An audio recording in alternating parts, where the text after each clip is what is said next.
حضرت عبداللہ ابن عمر رضی اللہ تعالیٰ عنہ حدیث کے راوی ہیں، بیان کرتے ہیں میرے مصطفیٰ کریم علیہ الصلوۃ والسلام نے ارشاد فرمایا المسلم اخو المسلم، مسلمان مسلمان کا بھائی ہے۔ بس صرف یہی ہماری سیاست ہے، یہی ہمارا نعرہ ہے، اسی میں ہماری کامیابی ہے، اسی میں ہماری بہتری ہے۔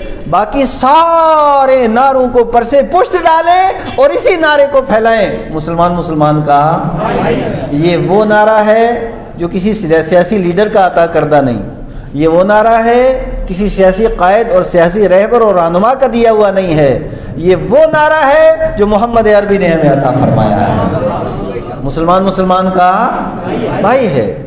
اگر یہ ہم سمجھ لیتے نا، اگر یہ قاعدہ اور یہ قانون، یہ اصول و ضابطہ ہمارے ذہن کے اندر اگر یہ رہتا، اگر مصطفیٰ کریم علیہ السلام کا یہ فرمان ہمارے ذہن کے اندر رہتا، بہت سی مصیبتیں خود بخود دور ہو جاتی۔ میرے مصطفیٰ کریم علیہ السلام نے تو ہمیں آپس میں بھائی بنایا ہے، اور ہم بھائی چارے کو کینچی سے کاٹ دیتے ہیں، کہیں ذات میں، کہیں برادری میں، کہیں لسانیات، اور کہیں علاقائی نفرتیں، اور کہیں کیسے کیسے لوگ آ جاتے ہیں میدان میں، اور طرح طرح کی باتیں، طرح طرح کے حملے، اور طرح طرح سے ایک دوسرے کو بدنام کرتے ہیں۔ یہ ساری چیزیں اسلام کے مزاج اور نبی کی تعلیم کے خلاف ہیں۔ اللہ کے پیارے محبوب علیہ السلام ارشاد فرماتے ہیں من کان فی حاجت اخیہ کان اللہ فی حاجتہ، کہ جو بندہ مومن اپنے مسلمان بھائی کی مصیبت پریشانی اس کی حاجت پوری کر دیتا ہے، مسلمان بھائی کی حاجت پوری کر دیتا ہے، اللہ تعالیٰ اس کی حاجت پوری کر دیتا ہے۔ تو جو بندہ مومن یہ چاہے کہ خدا میری حاجتیں پوری کرے، وہ ایک مسلمان کی حاجت پوری کر دے، اس کے بدلے اور اس کے صلے میں اللہ تبارک و تعالیٰ اس کی حاجتیں پوری فرمائے گا۔ من فرج عن مسلم کربۃ فرج اللہ عنہ بہا کربۃ من کرب یوم القیامہ، جو کسی مسلمان کی پریشانی دور کر دے، اس کا غم دور کر دے، اس کی مصیبت کو دور کر دے، اللہ تعالیٰ قیامت کی بڑی بڑی مصیبتوں کو اس سے دور فرمائے گا۔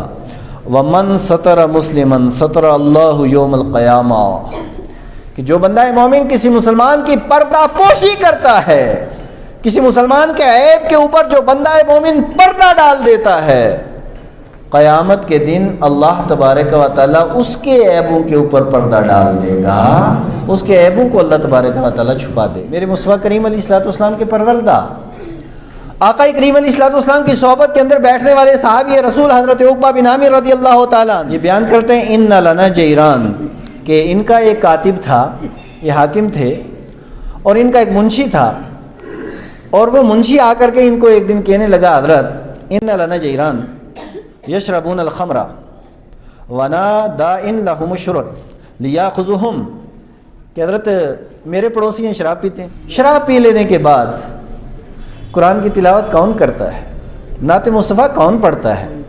جب بندہ شراب پی لیتا ہے پھر اس کی عقل تو ہاتھ سے نکل جاتی ہے، پھر وہ اس کے علاوہ کیا کیا بکواس ہوتے ہیں یہ ہم اور آپ اچھے طریقے سے جانتے ہیں۔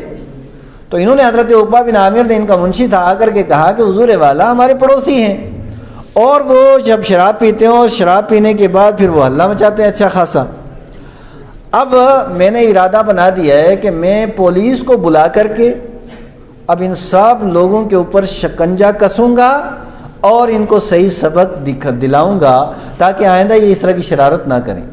یعنی پڑوسی ہیں لیکن شرابی پڑوسی ہیں۔ کیسے پڑوسی ہیں؟ بولو کیسے پڑوسی ہیں؟ شرابی پڑوسی، اور شراب پینے کے بعد بکواس کرتے ہیں۔ صحابی رسول فرماتے ہیں لا تفعل، ایسا نہیں کرنا، وعظہم وحددہم، جاؤ انہیں سمجھاؤ، واز کرو، نصیحت کرو۔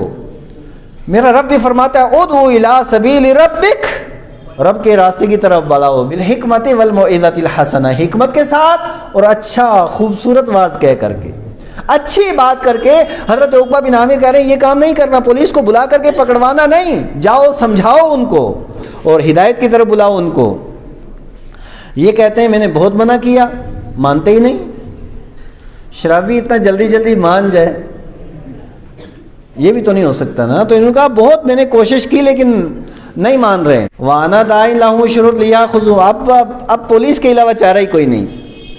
حضرت عقبہ بن عامر رضی اللہ تعالیٰ عنہ کا تیور دیکھیں، انہوں نے فرمایا وے حق، تو برباد ہو جائے، کیسی باتیں کر رہا ہے؟ میں کہہ رہا ہوں کہ ان کو سمجھا، دین سکھا، اور تو انہیں پکڑوانا چاہتا ہے اور تھانے پہنچانا چاہتا ہے۔ لا تفعل، ایسا نہیں کرنا۔ فإنی سمعت رسول اللہ صلی اللہ علیہ وسلم، میں نے اپنے کانوں سے مصطفیٰ کا فرمان سنا ہے، اپنے کانوں سے حضور کا فرمان سنا ہے۔ وہ فرمان کیا ہے؟ آقا کریم علیہ السلام ارشاد فرماتے ہیں، من ستر عورتن، جس نے کسی کی پردہ پوشی کی، کسی کے عیب کے اوپر پردہ ڈال دیا، فکانما استحیا موعودۃ فی قبرہا۔ پہلے زمانے میں ایسا ہوتا تھا کہ لوگ بچیوں کو زندہ درگور کر دیتے تھے۔ زندہ درگور کا یہ مطلب کہ بچی مری بھی نہیں، زندہ ہے، قبر میں دفن کر دیا۔ اب صاف ظاہر ہے کہ کتنی مصیبت کے بعد اس کی روح نکلے گی۔ اب زندہ آدمی کو دفن کر دیں قبر میں، جب صاف ظاہر ہے آکسیجن اسے نہیں ملے، مرنا تو ہے ہی، لیکن کتنا پریشان کر کے دم گھوٹ کر کے اس کو مارا، اس کی پریشانی کا عالم کیا ہوگا۔ اللہ کے پیارے محبوب فرماتے ہیں، جو بندہ مومن کسی کے عیب کے اوپر پردہ ڈال دیتا ہے نا، اللہ اسے اتنا خوش ہو جاتا ہے اور اتنی نیکیاں عطا فرماتا ہے کہ اگر کسی زندے آدمی کو زمین کے اندر دفن کر دیا جائے، اس حال میں وہ مر رہا ہو، اسے اتنا ثواب ملے گا کہ ایسے آدمی کو گویا کہ اس نے زندہ کر دیا ہے اور زندگی دے دی ہے۔ حضرت مکحول یہ اس حدیث پاک کے راوی ہیں۔ ایک صحابی رسول کہتے ہیں کہ میرے پاس دربان آیا، حضرت مسلمہ بن مخلد یہ کہتے ہیں کہ میرے پاس دربان آیا، اس کی میں نے آواز سنی، فاذن لہ، پھر اس کو میں نے اجازت دی، تو اس نے کہا کہ میں آپ کی زیارت کے لیے نہیں آیا ہوں، میں ایک کام کے لیے آیا ہوں، کیونکہ میرا ایک عیب آپ کو پتہ ہے۔ کہا بالکل مجھے پتہ ہے۔ کہا ذرا مجھے یہ میں آپ کو یاد دلانے آیا ہوں، جو میرے مصطفیٰ کریم علیہ الصلوۃ والسلام کا ایک فرمان ہے آپ کے پاس، آپ ذرا سنا دیں۔